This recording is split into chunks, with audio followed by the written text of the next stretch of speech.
So today we're going to be talking about the most unhittable pitch in baseball. Not just in baseball today, but in baseball history. So today we're going to be talking about the knuckleball, why it makes it so unhittable, um, and kind of why pitchers don't throw it anymore. So, what is a knuckleball, you might ask? If you don't know, a knuckleball is when you throw a baseball, such as this one, and when it's on its way to the plate, it doesn't rotate. You want it to have 1 to 1.5 revolutions per through its travel time to the plate. So it'll kind of move like this. By doing this, the wind will affect the seams a little bit and the flat surface of the ball, and the ball will start to do weird things. It makes it move in an unpredictable manner. So if you see a really good knuckleball, it'll come at you like this, and then it'll just drop, and then it'll do some twirls, or it might go here, and then boom, or here, and then go to the side, or the right, or do one of these, which is like, it won't ever move up because gravity, but it'll do a whole lot of this. Any of that. That's why it makes it so unhittable. So what are the traditional pitches in baseball? So you have like a two seam. You just grab the baseball, two fingers on the seams. Or sorry, a four seam rather. Hand on all four seams, throw it. A four seam is supposed to be very fast. It's a fastball. It's supposed to have, ideally, like 1,000 revolutions or whatnot per minute. I want to say. So it's going to be moving a lot, a ton of spin on it, really fast. Hopefully, like 100 miles an hour would be really good, even for the major leagues. If you're throwing 100 with a lot of spin, it's going to be a very unhittable pitch. You have a slider where you kind of take your hand and you put most of the weight on the sides, and you want to pronate the ball, or I guess twist it to where it gives it sideways spin action, and it'll move in at this. Pretend you're hitting. It'll kind of move in a cutting fashion or a sliding motion this way if you're left-handed. And then you have the curveball, which I'm not really good at throwing a curveball, but you hold it, you throw it to make the seams go, and then it'll have a lot of topspin actually, and it'll make the ball fall, drop in the sky. So like a 12-6 traditional curveball would just go straight down, but usually it'll have a little side action in it. So for a right-handed pitcher, you're very good against lefties. You want to throw curveballs, a nice fastball. Fastball works for everyone. I guess I could talk about the hand advantages too later on. And then you think of other pitches like cutters, they'll move in to, a little left, and then like a two seam, a little right. It depends on your hand, obviously, but lots of spin to make the ball go either way. They have pitches called like the sweeper now, which honestly is just a really fast fastball that has movement, or a slider with movement. You have the screwball, which is almost a reverse slider, or for some people when they throw it, is like a reverse curveball, or a reverse sweeper. I'm not going to go over sweepers because they're kind of made up, but not really. You have a fork ball, which is, you take your fingers, you get them in between the seams, so you don't want any seam on the pitch. And then you have your thumb underneath the ball, kind of like this. And you throw it like a fastball. And when you have no seams on the ball, hopefully it doesn't have much spin. So when you throw it, it's kind of like a knuckle. It'll definitely spin a little more. But it might give you one of those weird, unpredictable movements, which makes it really hard to hit. Kodai Senga is a pitcher on the New York Mets. Does his forkball like this. He has, I don't have it perfectly like his, but he has one finger on the seams. But for whatever reason, it makes him his a lot harder to hit. His is the hardest. His ghost forkball, as people call it, is probably the hardest pitch to hit in baseball right now. He uses it as like his get out of jail free card pitch because nobody can hit it. So he'll throw that. His ring finger, he doesn't let it really affect anything. He kind of just rests. He throws it just like a fastball. Not exactly like it, but pretty similar. It's all the pitches I can think of off the top of my head that you'll. And the changeup, which is honestly, to sum it up really easily, is a slow pitch. It helps break up the speed of your the timing of the hitter. So if I'm throwing 100 miles an hour and then I come hit you with a 72-mile-an-hour changeup, which has some sideways action on it, it's really hard to hit. The key for it going sideways is if it didn't go sideways, you just threw a fast changeup and it was spinning and it just did this. You could adjust to it and then smack it out of the ballpark because it's only moving 70 miles an hour. 70 miles an hour isn't hard to hit. You even get changeups going as slow as 60 to 50 sometimes. So yeah.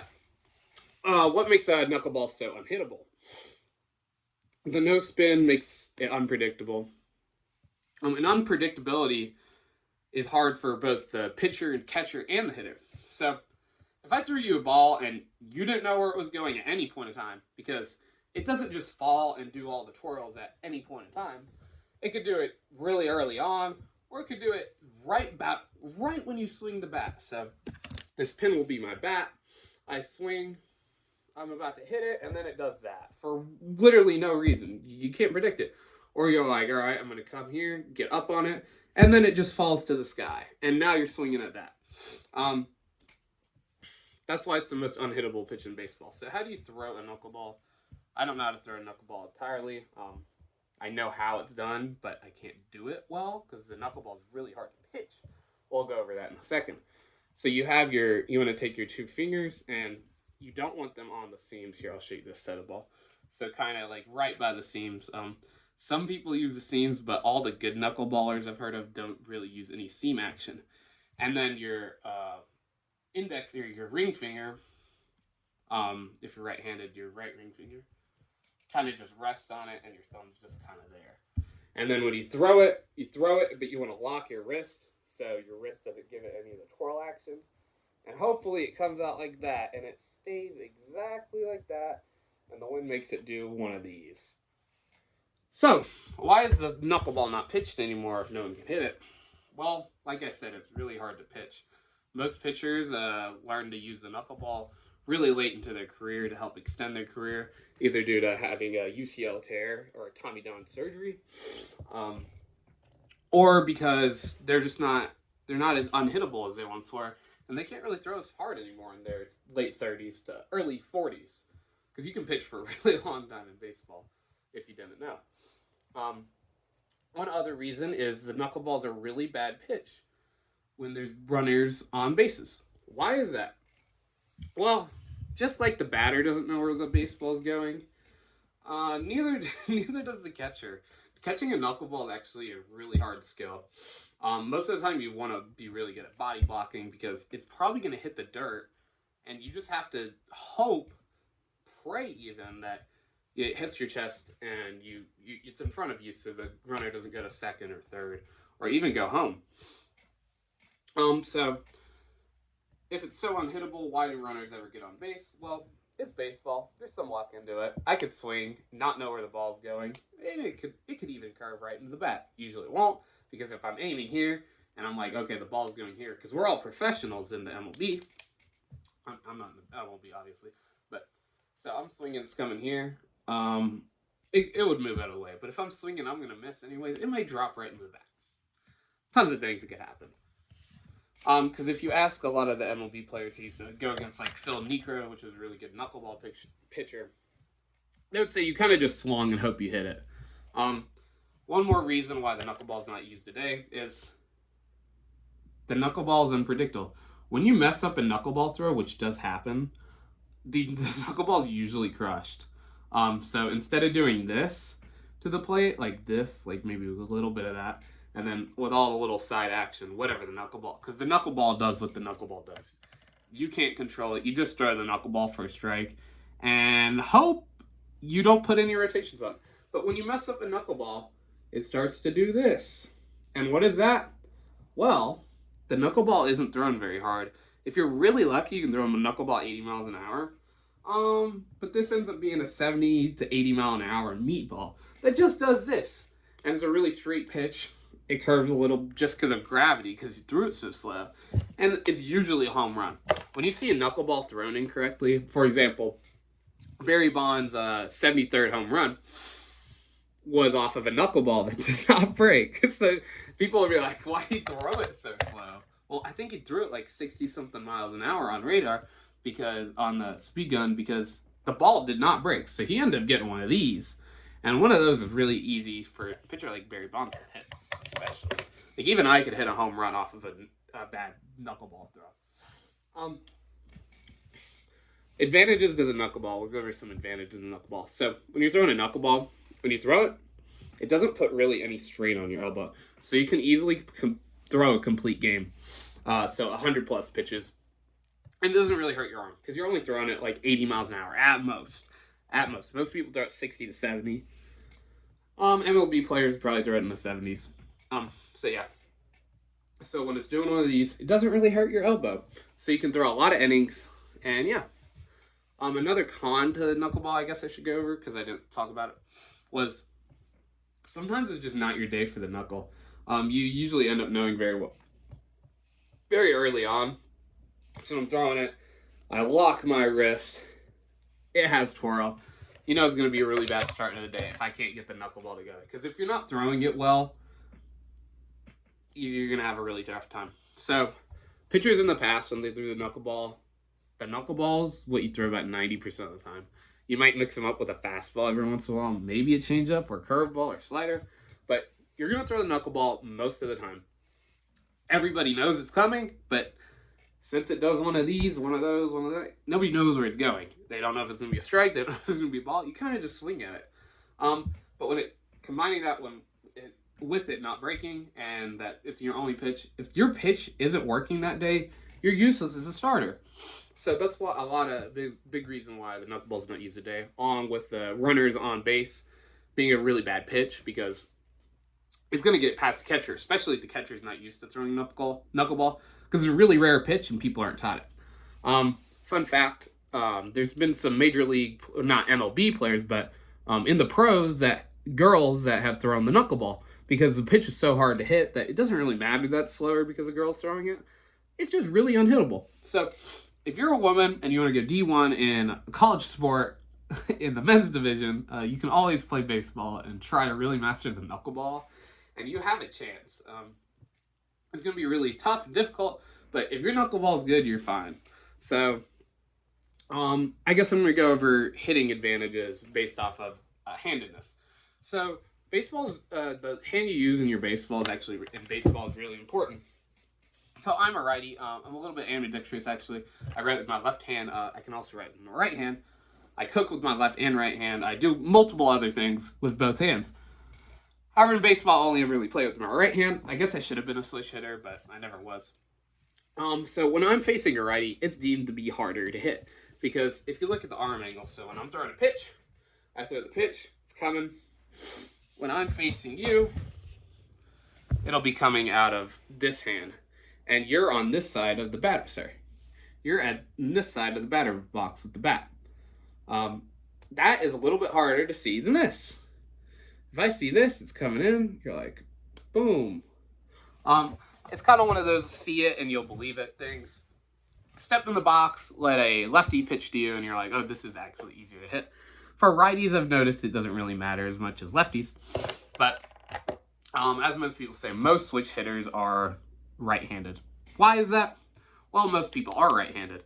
And the idea of switch hitting is to gain an advantage. So a righty is going to go to lefty rather than a lefty to righty. Because I want to say 75% of the time in the MLB, a left-handed hitter has the advantage against the pitcher.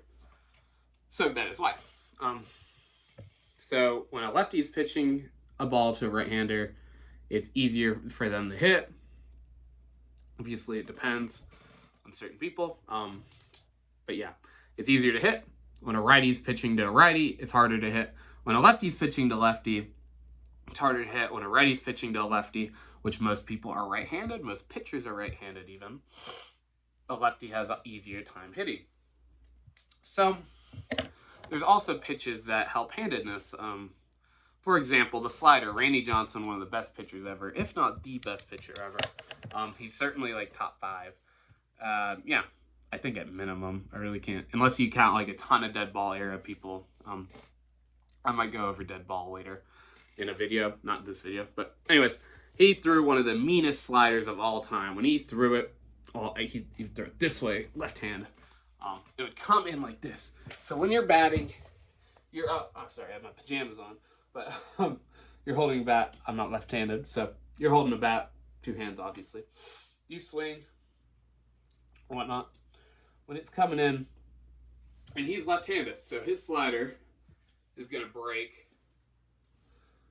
this way. So it's going to come in instead. So when you're left-handed, the slider will start in on you and go away from you. It's the reverse when you're left-handed. The slider will start away and come in. It's a lot harder to hit because you'll start it out as a ball on the outside of the plate.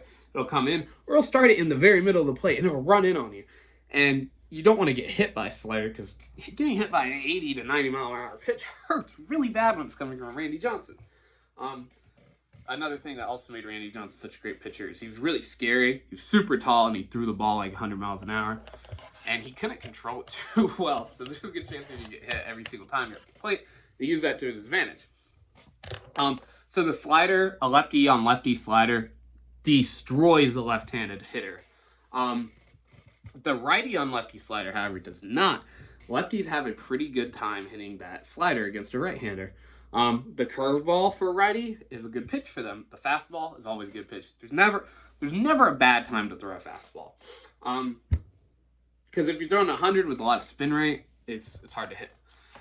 I guess I should go over spin rate. I didn't even think about that. Why is spin rate important? To sum it up, spinning the ball really hard, so when it's like, it makes it look like it's going up. Due to gravity, a baseball you cannot throw a riser in baseball. It's not physically possible. I think the RPM you'd need for that is like well into the 10,000s. It's not possible to be thrown by a human. So when it's coming at you, a lot of spin. It looks like it's going like this to the human eye. It's not really. It's actually dropping slightly. So the ball looks like it's coming up. When you're swinging, you're like, okay, the ball's up here. So your swing actually ends up way lower than it. This ball's rotating 1,000 times per minute. That's a lot of rotations. My human eye is deceiving me. It's telling me instead of this ball going here, home run, double, single, triple, whatever, my eye is telling me that this ball right here is going to end up here. So my bat is coming up here when the ball actually ends up down here. It generates a ton of swings and misses. And if you hear a lot of MLB players talk, they'll actually tell you they swing below where they think the ball is when a pitcher has a really high spin rate. Because they know the ball is not actually going to end up here. It's going to end up somewhere around here. So the talent of the MLB players is absolutely insane when you face some of these guys. When you see 100, not only it's faster than the blink of an eye, so you can't blink during that bat. You only have a couple milliseconds to determine whether or not you want to swing or not. Like, is this ball a strike or not? Is this ball a good pitch to swing at or not? Because not every strike's a good pitch to swing at, depending on your count. But by the time you swing, you don't have much time. And then also your eye's deceiving you. Why is low spin rate a bad thing? Well, fastballs are hard to hit. 100 mile an hour is hard to hit. But when it's doing that, it's not that hard to hit. You know exactly where it's going to be at. There's not much time to react, so 100's going to get you. 100 will always get you by. But 100 with no movement on it, it's not that hard to hit. For the best of the best, rather. So that's why if you go to a pitching machine and it doesn't have any side action, so even a fastball at 4-seam even, won't be a straight line like this, because the ball will spin no matter what. Even if you don't have a high spin rate, the ball will really go like, pretend it's spinning, because I don't feel like spinning it. The ball will really go like this, or a little drop on it, or a little, because there's so much spin on it, or it'll look like it's going like this. If you see the bazooka on the Gratterall on the Dodgers, he's a huge dude. He throws it like 100 miles an hour, and he goes crazy. Super hard to hit. But yeah, I think that's about everything I want to go over. Let me know if you have any questions about the knuckleball. Some pitchers that use it, or like Phil Niekro. You should look up Phil Niekro. Really impressive player. Played till he's in the late, like mid 40s. I want to say he played till he was 45, and he was very productive until about 44.